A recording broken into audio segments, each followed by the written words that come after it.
ফাঁপা আওয়াজ বা এই ফাঁপা বেলুনগুলো কিন্তু মানুষ বুঝতে পারে। আর প্রধান উপদেষ্টা যেহেতু অত্যন্ত বুদ্ধিমান, তিনি ডেফিনেটলি খুব ভালো বুঝেছেন। হ্যাঁ, ওনার ব্যক্তিগত কিছু লাভ হয়েছে। ফর এক্সাম্পল, ওনার মামলাগুলো উঠে গেছে, উনি কয়েকশো কোটি টাকা বোধহয় নাকি ৬৬ কোটি টাকা ওনার কর মওকুফ হয়ে গেছে, উনি গ্রামীণ বিশ্ববিদ্যালয়ে তৈরি করতে পেরেছেন, গ্রামীণ ব্যাংকে সরকারের শেয়ার 25% থেকে 10%-এ নামিয়ে আনতে পেরেছেন। আমি জানি আপনাকে দেখলে মনে হচ্ছে আপনি একটু অস্বস্তি বোধ করছেন, এই অস্বস্তি প্রধান উপদেষ্টারও সম্ভবত হয়েছে যে এত নেগেটিভ এত নেগেটিভ এত নেগেটিভ। সো ওনার সেই অস্বস্তি থেকে উনি রিজাইন করতে পারেন। এক, দুই, হতে পারেন ৮৪ বছরে তো আসলে আল্লাহ তাআলা যাদের দীর্ঘ হায়াত দেন, ওর কোরআনেই বলা আছে তাদেরকে উনি আবার সেই পুরনো শৈশবের মতন ইয়ে করে ফেলেন। ওনার শিশুতোষ আবেগও ওখানে কাজ করতে পারে। তবে যেই ব্যক্তির শিশুতোষ আবেগ কাজ করে এত বেশি, সেই ব্যক্তিকে এত উপরের জায়গায় বসাটা একটা রাষ্ট্রের জন্য খুব নিরাপদ কিনা, এই প্রশ্ন তো আমি একটা নাগরিক হিসেবে করতে পারি। একটি বিষয় আমি রুমিন আনতেই চাই, সেটা হচ্ছে যে পরিস্থিতিতে দিদি দায়িত্ব গ্রহণ করেছে সেটাকে আমরা কতটুকু কনসিডার করছি। সার্টেনলি আমরা সেটাকে কনসিডার করছি এবং সেই জায়গাটাতে আমি সেই জায়গাটাতে আসবো যে কোন পরিস্থিতিতে তিনি নিয়েছেন। লাস্ট যেটা হতে পারে সেটা হচ্ছে উনি ওনার নানাভাবে জনপ্রিয়তা যাচাইয়ের চেষ্টা করেন।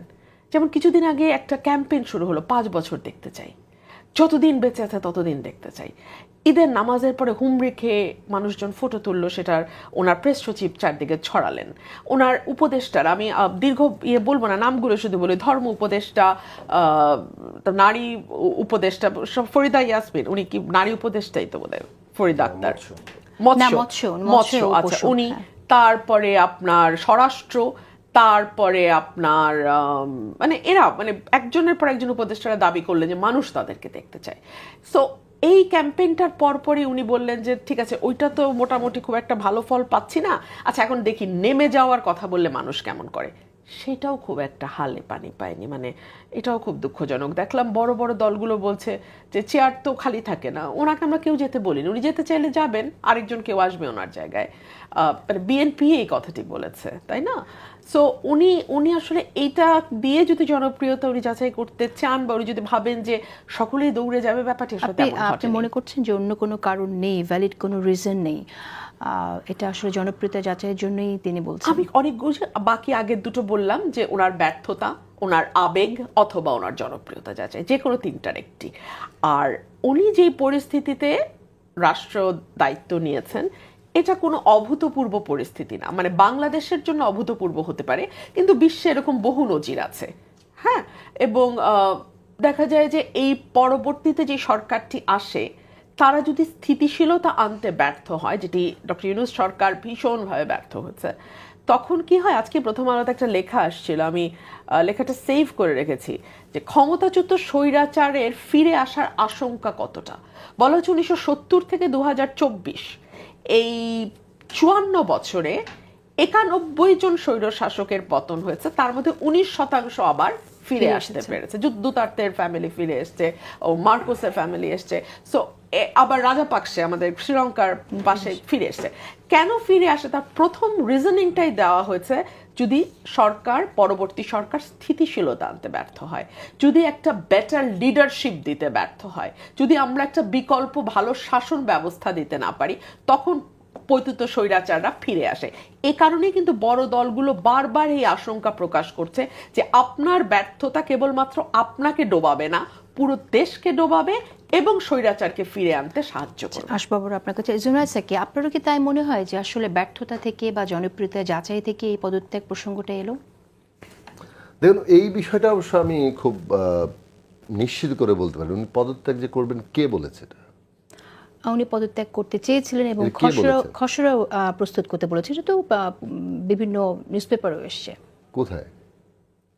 কয়েকটা নিউজপেপার এসছে পদত্যাগ নিয়ে, পদত্যাগের চিন্তা, এরকম একটা জিনিস এসছে প্রথম আলোতে একটা হেডলাইন, যে কিন্তু আসলে ঠিক প্রধান উপদেষ্টার অফিসিয়াল কেউ এই বিষয়ে বলেননি যে তিনি পদত্যাগ নিয়ে ভাবছেন। ফলে এটা অফিসিয়াল নিউজ হিসেবে নিতে পারছি না আমি ঠিক। এখন গুঞ্জন থেকে বলা যেতে পারে যে কেন ওনার পদত্যাগ চিন্তা আসলো, কিংবা উনি কোন মানসিক অবস্থায় পৌঁছে না, পদত্যাগ প্রসঙ্গ না এলে তো আমরা যেমন পরিকল্পনা উপদেষ্টা নিজে বলেছেন এখানে যে না, তিনি পদত্যাগ, পরিকল্পনা উপদেষ্টা বলেছেন বক্তব্য দিয়েছেন যে তিনি পদত্যাগ করছেন না, তিনি আমাদের সাথেই আছেন। এটা হতে পারে যে এরকম একটা গুঞ্জন যেহেতু ছড়িয়ে পড়েছে, সেটার উনি একটা ক্লারিফিকেশন দিলেন, নিশ্চিত করলেন যে না, উনি পদত্যাগ করছেন না। আমাদের বিবেচনা হচ্ছে যে প্রফেসর ডক্টর মোহাম্মদ ইউনূসের পদত্যাগের প্রশ্নটা এখন মানে এটা অবান্তর, আগেও ছিল, এখনও এবং ভবিষ্যতেও। হ্যাঁ, পদত্যাগ যদি উনি করতে চান, সেটা তো অফিসিয়ালি তিনি যখন করবেন কিংবা আমরা নানানভাবে জানবো, কিন্তু যে জিনিসটা ঠিক একটা ধরে নিয়ে আলোচনা, সেই জায়গাটা আমার মনে হচ্ছে, যেহেতু আমরা অথেন্টিক সোর্স কেউ স্বীকার করেননি। কেন নাহিদ ইসলামের কথা যেটা, নাহিদ ইসলাম তো একটা পলিটিক্যাল পার্টি। নাহিদ ইসলামের বক্তব্য থেকে একটা রাজনৈতিক দলের একজন দেখা করতে গিয়ে তার পারসেপশন দিয়ে আমি একটা ধারণা করব যে এইরকম একটা পদত্যাগের চিন্তা হচ্ছে।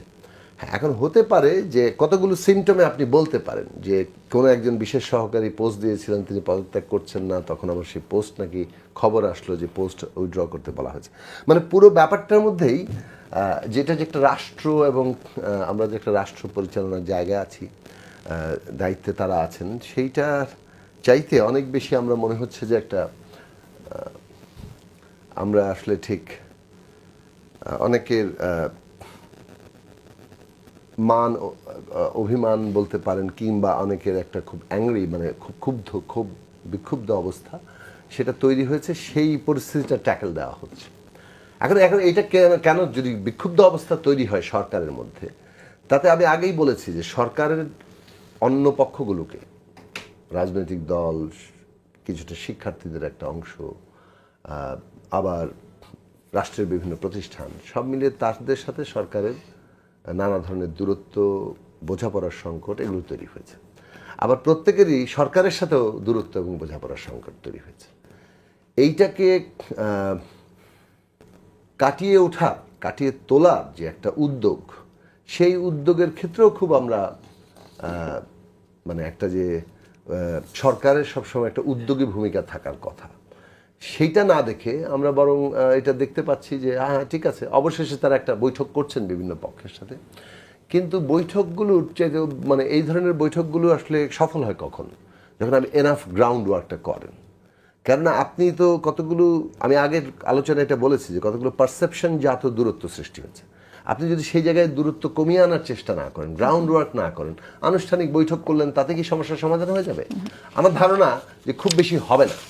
তাহলে সেই জায়গাটা থেকে সেটা করার জন্য যে যারা এই জায়গাতে মানে সহযোগিতা করতে পারে অথবা করতে আগ্রহী, তাদের সাথে যে আলাপ আলোচনা, সেইটার উদ্যোগ আমি খুব বেশি দেখি নাই। বরং এরকমটা হয়েছে যে যোগাযোগ করলেও খুব রেসপন্স পাওয়া যায়নি। তো এইরকম একটা জায়গা তৈরি হয়েছে। তার মানে আপনার রেসপন্সটাও পছন্দের উপর নির্ভরশীল, মানে আপনি কাকে পছন্দ করেন সেখানে আপনি রেসপন্স করছেন, আর যাকে পছন্দ করেন না তাকে রেসপন্স করছেন না। এই যে পক্ষপাত, এইটা সরকারের একটা ক্রমাগত মানে একটা দিকে তিনি ঝুঁকে পড়ছে, হেলে পড়ছে, এই জায়গাটা তৈরি করছে। সেটার ফলে এটা আরো বেশি মানে দূরত্বে সাহায্য করছে। সেই জায়গা থেকে বলছি যে সমাধানের পথের জায়গাতে হতে পারে আনুষ্ঠানিক আলোচনা থেকে যদি কোনো পথ বেরিয়ে আসে। কিন্তু আপনি জানেন যে জাতীয় অর্থনৈতিক পরিষদের একটি মিটিং হয়েছে, উপদেষ্টা পরিষদের মিটিং এর পরে একটা অনির্ধারিত বৈঠক হয়েছে। এরপর তারা কিন্তু বলেছেন যে ঐক্য প্রয়োজন, এবং সেখানে আমি একটু কোট করি, দেশকে স্থিতিশীল রাখতে নির্বাচন, বিচার ও সংস্কার কাজ এগিয়ে নিতে এবং চিরতরে এ দেশে স্বৈরাচারের আগমন প্রতিহত করতে বৃহত্তর ঐক্য প্রয়োজন বলে মনে করে উপদেষ্টা পরিষদ। ঐক্যের যে প্রয়োজন সেটা তো উপদেষ্টা পরিষদও ফিল করছে, তাহলে কেন এই ঐক্যে বাধা থাকবে? তারপরের লাইনটা পড়েন। হ্যাঁ, এ বিষয়ে অন্তর্বর্তী সরকার রাজনৈতিক দলগুলোর বক্তব্য শুনবে এবং সরকারের অবস্থান স্পষ্ট করবে। তারও পরের লাইন আছে, আচ্ছা, যদি কোনো ব্যবস্থা দেখা যায় তারা জনগণকে সাথে নিয়ে তাদের সিদ্ধান্ত জানাবে। হ্যাঁ, একদম শেষে এটা জানিয়েছে যে এই যে সরকার জনগণকে আলাদা করে অ্যাড্রেস করছেন, মানে তাহলে রাজনৈতিক দল এবং জনগণ তারা একটা আলাদা মানে জায়গা। এই আমি এখন পর্যন্ত পুরো এই জিনিসটা, এই বাক্যবন্ধের মানে সরকারের দিক থেকে, যে সরকারটি রাজনৈতিক দলগুলোর সমর্থনে এই গঠিত হয়েছে, সেইটার এই বাক্যবন্ধের অর্থ আমি এখনো বুঝিনি। এই জায়গাটা আমাদের একটু বোঝা খুব দরকার। শত বাধার মাঝেও গোষ্ঠীর স্বার্থকে উপেক্ষা করে অন্তর্বর্তী সরকার তার উপর অর্পিত দায়িত্ব পালন করে যাচ্ছে। যদি পরাজিত শক্তি ইন্ধন এবং বিদেশি ষড়যন্ত্রের অংশ হিসেবে সরকারের উপর আরোপিত দায়িত্ব পালনকে অসম্ভব করে তোলা হয়, তবে সরকার সকল কারণ জনসম্মুখে উত্থাপন করে পরবর্তী সিদ্ধান্ত গ্রহণ করবে, যেটা আপনি বলছিলেন। কিন্তু আমি যে বিষয়টা তারপর একটা লাইন আছে, আমি যেটা আপনি পড়ছেন তো সিলেক্টিভলি, আমি যে লাইনটা আমি বলেছি সেটা হচ্ছে শেষ লাইনটা বলেন, জনগণকে নিয়ে তারা সিদ্ধান্ত নেবেন। আমাকে তাহলে পুরোটাই পড়তে হবে। অন্তর্বর্তীকালীন সরকার জুলাই অভ্যুত্থানে জনপ্রত্যাশাকে ধারণ করে কিন্তু সরকারের সক্রিয়তা, সংস্কার উদ্যোগ, বিচার প্রক্রিয়া, সুষ্ঠু নির্বাচন ও স্বাভাবিক কার্যক্রমকে বাধাগ্রস্ত করে এমন কর্মকাণ্ড অর্পিত দায়িত্ব পালন করাকে অসম্ভব করে তুললে সরকার জনগণকে সঙ্গে নিয়ে প্রয়োজনীয় সিদ্ধান্ত গ্রহণ করবে। তাহলে সরকার জনগণকে সঙ্গে নিয়ে সিদ্ধান্ত করবে, মানে জনগণ কথাটার মধ্যে দিয়ে কি বোঝানো হচ্ছে? যে স্টেক হোল্ডাররা আছে তাদের মানে সরকার কিন্তু এখনো অ্যাড্রেস করেননি এর মধ্যে। তাই বলতে পারেন যে জনগণের মধ্যে সবাই পড়ে, রাজনৈতিক দলগুলো তো জনগণের প্রতিনিধিত্ব করছে এখানে। এই কথাটার আপনি বিটুইন লাইন্স আছে, এই বিটুইন লাইন্সটা যে দূরত্বের জায়গাটা চলছে সেই দূরত্বেরই প্রকাশ ঘটিয়েছে, এটাই আমি বলতে চাইছি।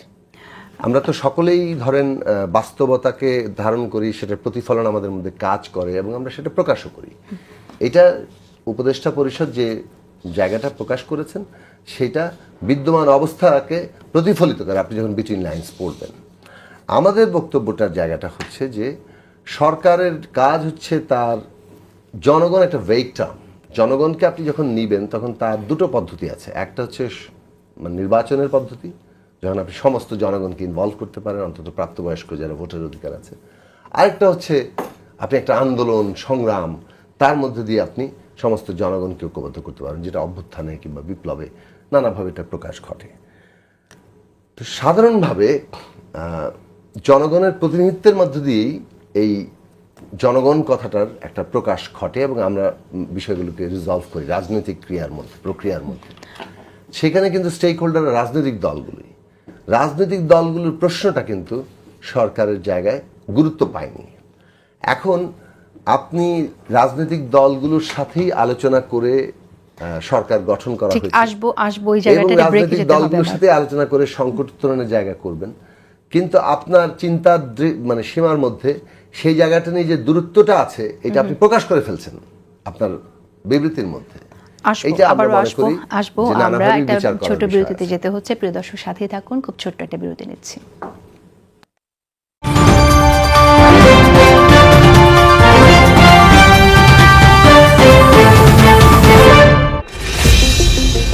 প্রিয় দর্শক, টাইমলাইন বাংলাদেশে সবাইকে আমন্ত্রণ জানাচ্ছি। আমি কাজী জেসিন। দেশে একটা অস্থিরতা বিরাজ করছে, এতে কোনো সন্দেহ নেই। ফ্যাসিস্ট কি আসলেই সমূলে নিপাত করা গেছে? ফ্যাসিজম একটা রাজনৈতিক দর্শন। বাংলাদেশের জনগণ তার নিজের শক্তিকে চিনেছে, জানে কিভাবে একটা ব্রুটাল ফ্যাসিস্ট রেজিমের সামনে বুক পেতে দাঁড়াতে হবে। পরিষ্কার আওয়ামী লীগের প্রতি আমাদের কোনো দুর্বলতা থাকার কোনো প্রশ্নই উঠতে পারে না। এই সরকার যদি সফলতা অর্জন করতে হয় তাহলে এটা প্রাথমিক পদক্ষেপ নেওয়া উচিত। জনগণের যে রাজনৈতিক ফ্র্যাঞ্চাইজ প্র্যাকটিস করার যে অভ্যাস, সেটি বাংলাদেশ ভুলে গিয়েছিল। মুক্তির লড়াইতে আমি যে সেনাবাহিনীকে দেখেছিলাম ৭১-এ, আমি সেই সেনাবাহিনীটাকে হাজার হাজার ওসমানীর মধ্য দিয়ে দেখতে চাই। জনগণের কাছে যান, জনগণ কাদেরকে বলে যে তোমরা বাংলাদেশের সংবিধানটা ঠিক করো। 2014 থেকে 2024 10 বছরের মতো তাকে চলে যেতে হবে। ইউসিবি টাইমলাইন বাংলাদেশ দেখবেন শনি থেকে বৃহস্পতিবার রাত 10টায়। প্রিয় দর্শক, টাইমলাইন বাংলাদেশে সবাইকে আমন্ত্রণ জানাচ্ছি। আমি কাজী জেসিন। দেশে একটা অস্থিরতা বিরাজ করছে, এতে কোনো সন্দেহ নেই। ফ্যাসিস্ট কি আসলেই সমূলে নিপাত করা গেছে? ফ্যাসিজম একটা রাজনৈতিক দর্শন। বাংলাদেশের জনগণ তার নিজের শক্তিকে চিনেছে, জানে কিভাবে একটা ব্রুটাল ফ্যাসিস্ট রেজিমের সামনে বুক পেতে দাঁড়াতে হবে। পরিষ্কার আওয়ামী লীগের প্রতি আমাদের কোনো দুর্বলতা থাকার কোনো প্রশ্নই উঠতে পারে না। এই সরকার যদি সফলতা অর্জন করতে হয় তাহলে এটা প্রাথমিক পদক্ষেপ নেওয়া উচিত। জনগণের যে রাজনৈতিক ফ্র্যাঞ্চাইজ প্র্যাকটিস করার যে অভ্যাস, সেটি বাংলাদেশ ভুলে গিয়েছিল। মুক্তির লড়াইতে আমি যে সেনাবাহিনীকে দেখেছিলাম ৭১-এ, আমি সেই সেনাবাহিনীটাকে হাজার হাজার ওসমানীর মধ্য দিয়ে দেখতে চাই। জনগণের কাছে যান, জনগণ কাদেরকে বলে যে তোমরা বাংলাদেশের সংবিধানটা ঠিক করো। 2014 থেকে 2024 10 বছরের মতো তাকে চলে যেতে হবে। ইউসিবি টাইমলাইন বাংলাদেশ দেখবেন শনি থেকে বৃহস্পতিবার রাত 10টায়। প্রিয় দর্শক, টাইমলাইন বাংলাদেশে সবাইকে আমন্ত্রণ জানাচ্ছি। আমি কাজী জেসিন। দেশে একটা অস্থিরতা বিরাজ করছে, এতে কোনো সন্দেহ নেই। ফ্যাসিস্ট কি আসলেই সমূলে নিপাত করা গেছে? ফ্যাসিজম একটা রাজনৈতিক দর্শন। বাংলাদেশের জনগণ তার নিজের শক্তিকে চিনেছে, জানে কিভাবে একটা ব্রুটাল ফ্যাসিস্ট রেজিমের সামনে বুক পেতে দাঁড়াতে হয়। পরিষ্কার আওয়ামী লীগের প্রতি আমাদের কোনো দুর্বলতা থাকার কোনো প্রশ্নই উঠতে পারে না। এই সরকার যদি সফলতা অর্জন করতে হয় তাহলে এটা প্রাথমিক পদক্ষেপ নেওয়া উচিত। জনগণের যে রাজনৈতিক ফ্রাঞ্চাইজ প্র্যাকটিস করার যে অভ্যাস, সেটি বাংলাদেশ ভুলে গিয়েছিল। মুক্তির লড়াইতে আমি যে সেনাবাহিনীকে দেখেছিলাম ৭১-এ, আমি সেই সেনাবাহিনীটাকে হাজার হাজার ওসমানীর মধ্য দিয়ে দেখতে চাই। জনগণের কাছে যান, জনগণ কাদেরকে বলে যে তোমরা বাংলাদেশের সংবিধানটা ঠিক করো। 2014 থেকে 2024 10 বছরের মতো আগে চলে যেতে হবে। ইউসিবি টাইমলাইন বাংলাদেশ দেখবেন শনি থেকে বৃহস্পতিবার রাত 10টায়। প্রিয় দর্শক, টাইমলাইন বাংলাদেশে সবাইকে আমন্ত্রণ জানাচ্ছি। আমি কাজী জেসিন। দেশে একটা অস্থিরতা বিরাজ করছে, এতে কোনো সন্দেহ নেই। ফ্যাসিস্ট কি আসলেই সমূলে নিপাত করা গেছে? ফ্যাসিজম একটা রাজনৈতিক দর্শন। বাংলাদেশের জনগণ তার নিজের শক্তিকে চিনেছে, জানে কিভাবে একটা ব্রুটাল ফ্যাসিস্ট রেজিমের সামনে বুক পেতে দাঁড়াতে হয়। পরিষ্কার আওয়ামী লীগের প্রতি আমাদের কোনো দুর্বলতা থাকার কোনো প্রশ্নই উঠতে পারে না। এই সরকার যদি সফলতা অর্জন করতে হয় তাহলে এটা প্রাথমিক পদক্ষেপ নেওয়া উচিত। জনগণের যে রাজনৈতিক ফ্রাঞ্চাইজ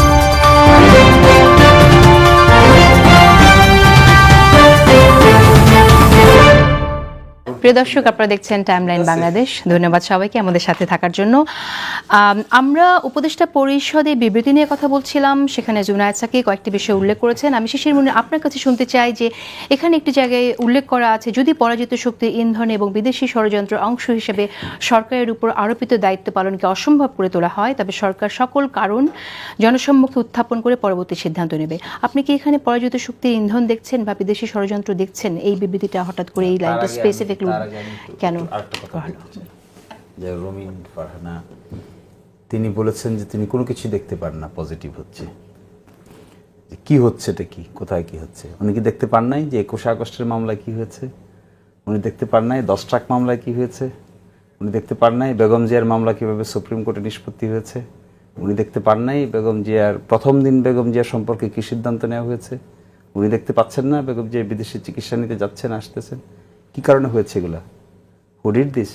উনি দেখতে পাচ্ছেন না এদেশের রিজার্ভে কি হয়েছে? উনি তাও দেখতে পাচ্ছেন না যে বিদেশে যে পাচারকৃত সম্পদ জব্দ হচ্ছে? উনি এটাও দেখতে পাচ্ছেন না যে বাংলাদেশের সিলেটে সরাসরি ওখান থেকে এখন রপ্তানি হচ্ছে, সরাসরি সিলেট থেকে রপ্তানি হচ্ছে, চিটাগাং থেকে শুরু হতে যাচ্ছে। এবং এই যে ইনস্টিটিউশনাল রিফর্ম কমিশনগুলো রিপোর্ট আসছে, ঐকমত্যের আলোচনা হচ্ছে, সকল দল সেখানে যাচ্ছে। তারপরে একটা বড় অংশ দেখেন বাংলাদেশের সিপিসি সংশোধন হয়েছে, ডিজিটাল নিরাপত্তা আইন গিয়েছে, এখানে ইম্পর্টেন্ট হয়েছে বিচারক নিয়োগ হয়েছে হাইকোর্টে, অধ্যাদেশ জারি হয়েছে, সেখানে গুম খুন অধ্যাদেশ জারি হতে যাচ্ছে, সেখানে একই সাথে ট্রাইব্যুনালের তদন্ত প্রক্রিয়া অনেকাংশে শেষ হয়ে আসছে, সেই মামলাগুলিও কর্মরত শুরু হয়েছে। তাহলে এগুলোকে যদি আমরা কাজ মনে না করি, ওয়ার্ক মনে না করি, তাহলে ওয়ার্কটা কী হবে? It is very important. আর সেকেন্ড কথা হলো আপনি যেটা বলেছেন যে বিদেশি শক্তি, আর আরেকটা কথা বলেছেন হলো পরাজিত শক্তির ইন্ধন এবং বিদেশি ষড়যন্ত্রের কথা এখানে উল্লেখ করা আছে। এই বিষয়টাকে আমি জানতে চাচ্ছি যে আপনারা এটা দেখছেন কিনা, এরকম কোনো। এখানে তো পরাজিত শক্তির ইন্ধন, এটা তো আমরা বিভিন্ন সময় ফিল করি, এটা তো সরাসরি দেখার বিষয় না, চোখে তো আর দেখা যাবে না। ইন্ধন তো এমনই জিনিস, অ্যানালিটিক্যাল বা অ্যানালাইসিস থেকে বের হয়ে আসে যে এই বিষয়টাকে ভিন্নভাবে প্রভাবিত করার চেষ্টা করা হচ্ছে। এটা বিভিন্ন আন্দোলনের কথা সাকিব ভাই বলেছেন, আমরা দেখেছি আন্দোলনের মাধ্যমেও বড় ধরনের আনরেস্ট সিচুয়েশন তৈরি করা হয়েছে, চেষ্টা করা হয়েছে, শেষ পর্যন্ত সাকসেস ফেইলের ভিন্ন কথা, চেষ্টা করা হয়েছে। আর একটা কথা তো সঠিক, ভারতীয় গভর্নমেন্টের অবস্থান আর বর্তমান আমরা যে গভর্নমেন্ট পরিচালনা হচ্ছে, এ নিয়ে বাংলাদেশ ভারতের বাণিজ্য পর্যন্ত এফেক্টেড হয়েছে, ভিসা পর্যন্ত এফেক্টেড হয়েছে। তাহলে এই বিষয়গুলো তো অতীতে ছিল না এই দেশে। এই ইউনিট সরকার ক্ষমতা নেয়ার পরে এই ধরনের কমপ্লেক্স এনভায়রনমেন্ট ডেভেলপ করেছে। ইভেন চিকিৎসার রোগী যাবে সেখানেও ভিসা অ্যালাউ করা হচ্ছে না, এগুলো তো আমরা দেখছি এভরিডে। ফলে এখানে এই যে একটা অ্যাটিটিউড বিল্ড আপ হয়েছে এর কিন্তু পরিপ্রেক্ষিতে বিদেশি ষড়যন্ত্রের অংশ হিসেবে সরকারের উপর আরোপিত দায়িত্ব পালনকে অসম্ভব করে তোলা হয়, এই বিষয়টি যে উল্লেখ করা হচ্ছে, এই সংকটগুলো আছে, কিন্তু সেটা আরোপিত দায়িত্ব পালনকে অসম্ভব করে তুলবে এরকম কোনো আশঙ্কা কি আপনি দেখেছেন? না, এখানে দেখেন, প্রফেসর ডক্টর ইউনূসকে আমরা সবাই নিয়ে এসেছি, উনি তো স্বেচ্ছায় সেই দায়িত্ব পালন করার জন্য আসেন নাই। আমরা সবাই একটা ক্রাইসিস মোমেন্টে মনে করেছি, সকল রাজনৈতিক দল, সকল সিভিল সোসাইটি, ছাত্ররা সকলে মিলে ওনাকে এই দায়িত্বটা দিয়েছেন। এই দায়িত্বের মধ্যে দুটো জিনিস ইনভলভ হয়েছে, একটা হয়েছে সংস্কার প্রক্রিয়া, আরেকটা হয়েছে এর সঙ্গে ইনভলভ হয়েছে নির্বাচন প্রক্রিয়া, এর সঙ্গে আরেকটা বিষয় ইনভলভ হয়েছে যে সংস্কার, নির্বাচন এবং বিচার প্রক্রিয়া। কিন্তু আমার প্রশ্ন উত্তর পাচ্ছি না। হ্যাঁ, আমি দিচ্ছি আপনাকে, এই তিনটা বিষয় এখানে অ্যাড হয়েছে। তো সেখানে ওনাকে বাধাগ্রস্ত যদি করা হয়, এই কাজগুলো করার ক্ষেত্রে যদি ডিফিকাল্ট সিচুয়েশন গড়ে তোলা হয় বা ডিফিকাল্ট সিচুয়েশন হয়ে যায়, তাহলে আমরা কি লাভবান হব?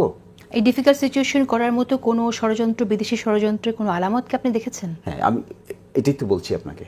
যেমন ধরুন, উনি ফাংশন করতে গিয়ে কতগুলো উদ্যোগ নেওয়ার চেষ্টা করেছেন, বিশেষ করে যেমন চট্টগ্রাম বন্দরের বহু মামলা করি আমি, অনেকের লিগেল অ্যাডভাইজার আমি তো যে দেখছি এখানে কি জটিলতার কারণে বন্দর ব্যবস্থাপনাটা এরকম গোলমাল হয়ে আছে, এবং এখানে এক ধরনের ভেস্টেড কোয়ার্টার আছে, ইন্টারেস্টেড কোয়ার্টার আছে। আর্থিকভাবে যারা লাভবান হন, এই বিজনেসটা যারা করেন, তারা কখনো এটাকে অটোমেশন করতে দেন না। এটা দেশের বিদেশের প্রশ্ন না, প্রশ্ন হলো ভেস্টেড কোয়ার্টারের এই বন্দরটাকে অটোমেটিক সিস্টেমের মধ্যে আনতে দেন না। ফলে এত অব্যবস্থাপনা, আপনি যদি কেউ বন্দরে যান, তাহলে এখানে মাল লোডিং আনলোডিং ক্ষেত্রে, যেটাকে আমাদের হৃৎপিণ্ড বলা হচ্ছে অর্থনীতির, এবং ইউনূস সরকারও বলেছেন যে এটা একটা হৃৎপিণ্ড, এখানে যদি অটোমেশন প্রক্রিয়া চালু করা হতো, আমাদের অর্থনীতির চাকা বড় আকারে দেয়। কিন্তু এখানে তো যে বাধাটা আসছে বা আপত্তি যেখান থেকে আসছে, আমরা যেটা শুনছি, আলোচনার কথা বলা হচ্ছে, রাজনৈতিক দলগুলো, দেশের রাজনৈতিক দলগুলো থেকে আপত্তি আসছে।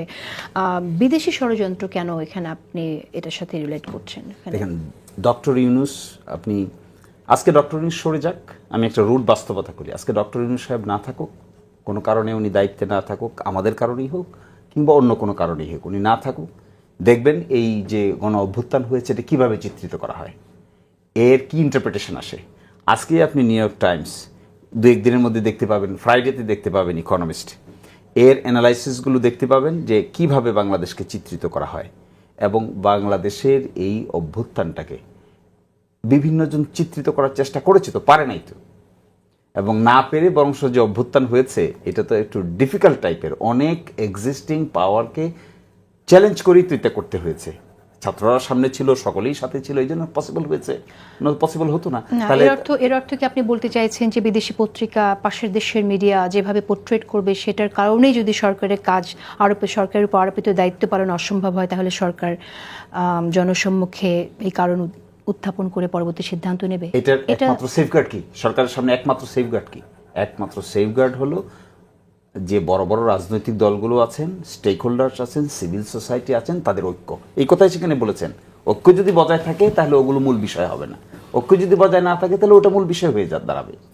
এবং এই জন্য এখানে মূল বিষয়টা হলো এই ঐক্যটা। আমরা দু একটি মারফতে, দু একটি সূত্রে আমরা একটি বিষয় শুনেছি যে সেনাবাহিনীর প্রধানের বক্তব্য থেকে তিনি হার্ট হয়েছেন, বিশেষ করে নির্বাচন প্রসঙ্গে তিনি যেখানে বলেছেন ডিসেম্বরের মধ্যে হতে হবে, এবং আরও দু একটি বিষয় এখানে এসেছে, চিটাং পোর্ট ছাড়াও মানবিক করিডোর প্রসঙ্গ এসেছে। এটা আপনি কতটুকু মনে করেন? আসলে আপনি সেনাবাহিনীর প্রধান যে বক্তব্যটা দিয়েছেন তিনি উচিত বলেছেন, দেখবেন শব্দটা উচিত, এবং আজকেও একজন প্রভাবশালী বিএনপি নেতা সেটা বলেছেন যে তিনি উচিত বলেছেন। এই কথা তো অস্বীকার করার কোনো স্কোপ নাই। এই 5ই আগস্টে বাংলাদেশের মানুষ যেদিন বিজয় অর্জন করেছে, সেদিন সেনাবাহিনীর সদস্যদের সঙ্গে তাদের এক ধরনের রাস্তাঘাটে ট্যাঙ্কের উপর চড়ে কুলাকুলি করে একের সাথে দেখতে পেয়েছি আমরা। এগুলো তো সব সোশ্যাল মিডিয়াতে ভিডিও ফুটেজ আছে, ছবি আছে, সব আছে। আমরা সেখানে সেনাবাহিনীকে দেশপ্রেমিক সেনাবাহিনী হিসেবে আখ্যায়িত করেছি, এবং সেখানে আমরা ফুল দিতে দেখেছি। এগুলো তো অস্বীকার করার কিছু নাই, ইটস রিয়ালিটি। কিন্তু সেখানে উনি যে কথা এখন বলছেন, সেনাবাহিনীর প্রধান বলছেন যে নির্বাচনটা হওয়া উচিত, ডিসেম্বরের মধ্যে হওয়া উচিত, এটা তিনি মনে করেন। এবং এই যে তিনি তার মতামত প্রকাশ করেছেন, কেউ বলছেন যে তিনি তার লিমিট ক্রস করেছেন, রাজনৈতিক বিষয়ে মতামত প্রকাশ করেছেন, এরকম অ্যানালাইসিস এসেছে আমি দেখলাম অনেক পত্রিকায়। আবার কেউ কেউ বলছেন যে তিনি তো এই প্রক্রিয়ার একটা ইম্পর্টেন্ট স্টেক হোল্ডার, এই ইম্পর্টেন্ট স্টেক হোল্ডার হিসেবে তিনি উচিত বোধটা প্রকাশ করতে তো কোনো অসুবিধা নেই। ফলে আমি মনে করি না যে সেনাবাহিনীর প্রধানের বক্তব্য নিয়ে অস্থিরতা তৈরি হয়েছে। আমি মনে করি এই অস্থিরতার মূল কারণ হলো রাজনৈতিক দলগুলোর মধ্যে পারস্পরিক আস্থাহীনতা তৈরি। আচ্ছা, আমরা আসলে এইরকম একটা পরিস্থিতি থেকে বের হতে পারছি কিনা রুমিন? সময় ফুরিয়ে এসেছে। আমার ভাই কথা বলতে বলতে যখন আমি ডক্টর ইউনূসের একটা ফেলিয়ার বলছিলাম, উনি খুব আহত হয়েছেন। উনি খুবই আহত হয়ে কয়েকটি উদাহরণ দিয়েছেন যে এই জায়গায় কি আমি ডক্টর ইউনূসের সাফল্য দেখছি না। ফর এক্সাম্পল খালেদা জিয়ার বিচার, কিংবা 10 ট্রাক অস্ত্র, কিংবা 21 আগস্ট। তাহলে কি আমরা ধরে নেব এগুলো ডক্টর ইউনূসের নির্দেশ অনুযায়ী হয়েছে?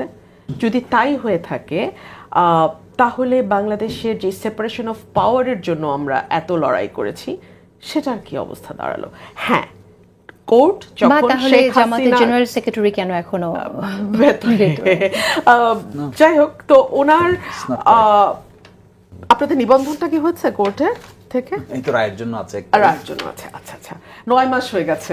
যাই হোক, তো আমার ভাই খুবই উত্তেজিত হয়েছে কেন আমি ওনার ব্যর্থতা নিয়ে বললাম। আমি আপনার সেটা জবাব দেব। এবং সিলেটের বন্দর দিয়ে যাওয়া আসা সরাসরি হচ্ছে এয়ারপোর্ট ইউজ করে, বিকজ উপায় নাই তো, ভারত তো বন্ধ করে দিয়েছে।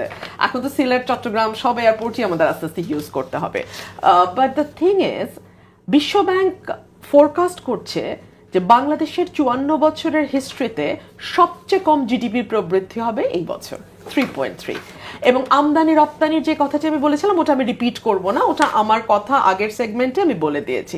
একটা 26% কমেছে ফরেন ডিরেক্ট ইনভেস্টমেন্ট, আর 29% কমেছে internal investment. So failure is so vivid, so loud and so clear যে এটা নিয়ে আসলে দ্বিতীয়বার কথা বলাটা ভেস্টেড ইন্টারেস্ট ছাড়া এটার মানে কাউন্টার দেওয়ার আসলে আর কোনো কারণ আছে বলে আমার মনে হয় না।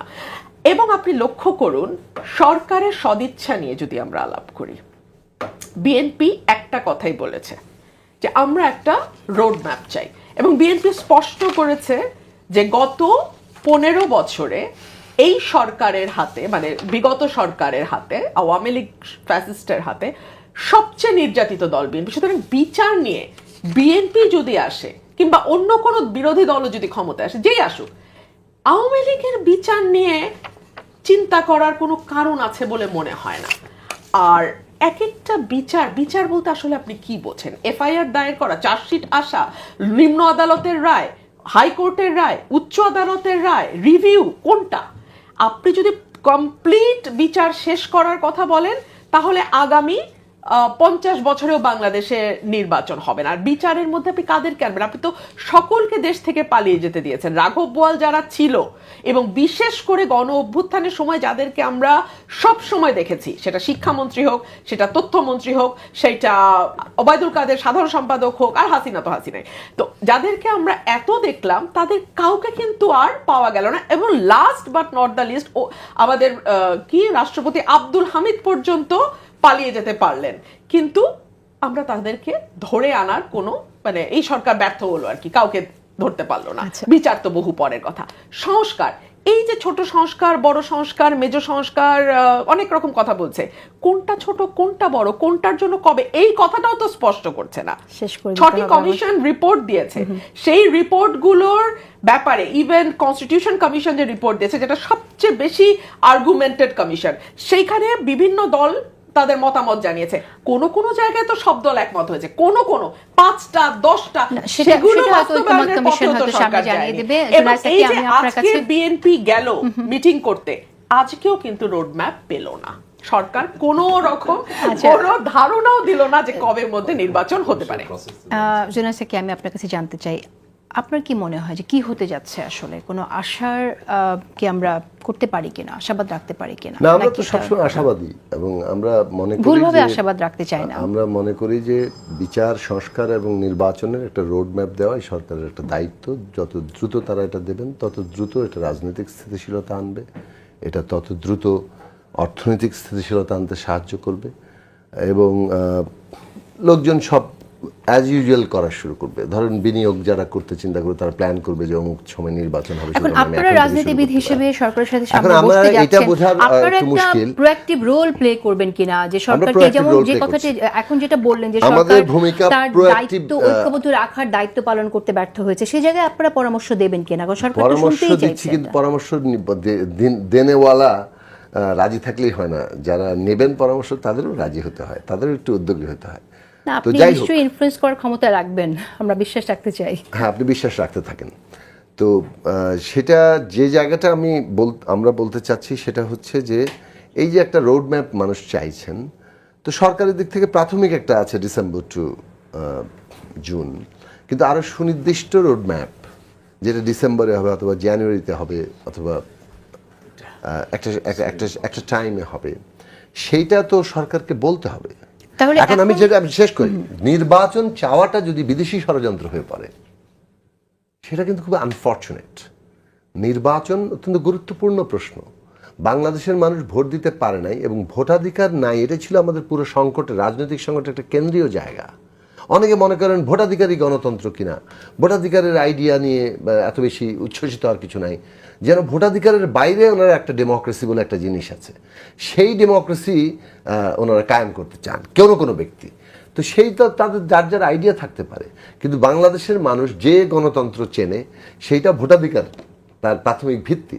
সুতরাং ভোটাধিকারের জায়গাটা যদি আমরা না ফিরি, রিপাবলিকে যদি জনগণকে ইনভলভ করে কোনো রাজনৈতিক প্রক্রিয়া না এগোয়, তাহলে তো সেইটা যত আপনি নির্বাচনের কথা বলছেন, ভোটাধিকারের কথা বলছেন, কিন্তু এখানে জুলাই সনদের ব্যাপার আছে, সেই জায়গাটাও একটা দাবি আছে। আপনার কি মনে হয় যে এটা আসলে কতটুকু সবাই দেখুন, এই যে একটার সাথে আরেকটা লাগিয়ে দিলেন না, এটা হচ্ছে সমস্যা। জুলাই সনদ ওর বহু আগে হয়ে যাও, জুলাই সনদ না কিন্তু জুলাই ঘোষণাপত্র, এটা বহুবার বসা হয়েছে, আমরা আমাদের মতামতগুলো দিয়ে দিয়েছি। এখন আপনি একটা জায়গাতে যাবেন, এখন আপনার সিদ্ধান্ত নিতে হবে আপনি কমন মিনিমাম করবেন নাকি যার যার একটা করে জুলাই ঘোষণাপত্র করবেন। হ্যাঁ, এটা করতে পারেন, যার যার ঘোষণাপত্র করতে গেলে আমি আমার মতো করে যেভাবে দেখি, আরেকজনের মতো করে যেভাবে দেখি, এবং জনগণ যদি আপনাকে পছন্দ করে আপনার ঘোষণাপত্র, তাহলে আপনাকে আরেকটা হচ্ছে জুলাই সনদ যেটা বলা হচ্ছে, এটা আসলে একটা জাতীয় সনদ। এটাকে মানে জুলাই সনদের জায়গাতে জাতীয় সনদ হিসেবে দেখা দরকার। জাতীয় সনদ আমরা তৈরি করবো সবার ন্যূনতম কনসেনসাস যেগুলোতে হচ্ছে, ন্যূনতম ঐকমত্য যেগুলো হচ্ছে, যেগুলো বিরোধ হচ্ছে জনগণের কাছে যাব, সবাই সবার ম্যানিফেস্টো নিয়ে যাবে। এখন আমাদের সংস্কার প্রস্তাব যদি জনগণ ভোট দিয়ে আমাকে সংখ্যাগরিষ্ঠ দেয়, আমরা সেটা বাস্তবায়ন করবো। শেষ বাক্য হচ্ছে এটাই যে সরকারের কাজ হচ্ছে এই সমস্ত স্টেক হোল্ডারকে সাথে নিয়ে এই সহজ জায়গাটা করা, কিন্তু সরকার কোনো এক বিশেষ কারণে এটা করছেন না। এই কারণটা যেটাই, সেটা নিয়ে কিন্তু অস্বচ্ছ রাখলে দূরত্ব বাড়বে। এই অস্বচ্ছতা কেন এবং কিভাবে আসলে সরকারের সাথে আপনাদের সংযোগটা ঘটতে পারে, শেষের মনে আপনি কি একমত কিনা? আমি তো মনে করি তিনটা বিষয় ক্লিয়ার করে ফেলা উচিত গভর্নমেন্টের পক্ষ থেকে, তাহলে সকল অস্থিরতা দূর হয়ে যাবে। একটা নির্বাচনের ব্যাপারে আমি সাকিবের সঙ্গে 100% একমত, সুনির্দিষ্ট মাস কিংবা উইক ডিক্লেয়ার করে দেওয়া উচিত। 1 2 নম্বর হলো সংস্কারের সুনির্দিষ্ট দিন তারিখ একেবারে চেইন ধরে কোন মাসে কি হবে না হবে এটা ডিক্লেয়ার করে দেওয়া উচিত। আর 3rd হলো এই বিষয়টার সঙ্গে বিচারটা কিভাবে অগ্রসর হবে এটাও সুনির্দিষ্ট করে রোড ম্যাপ দিয়ে দেওয়া উচিত। যদি 3টা রোড ম্যাপ এসে যায়, আমার ধারণা বিএনপি সহ বাকি যারা স্টেক হোল্ডার্স আছে সকলের অ্যাংজাইটি মিনিমাইজ হয়ে যাবে এবং there will be a good unity. আমরা আশা রাখতে চাই, আশাবাদ দিয়ে শেষ করি।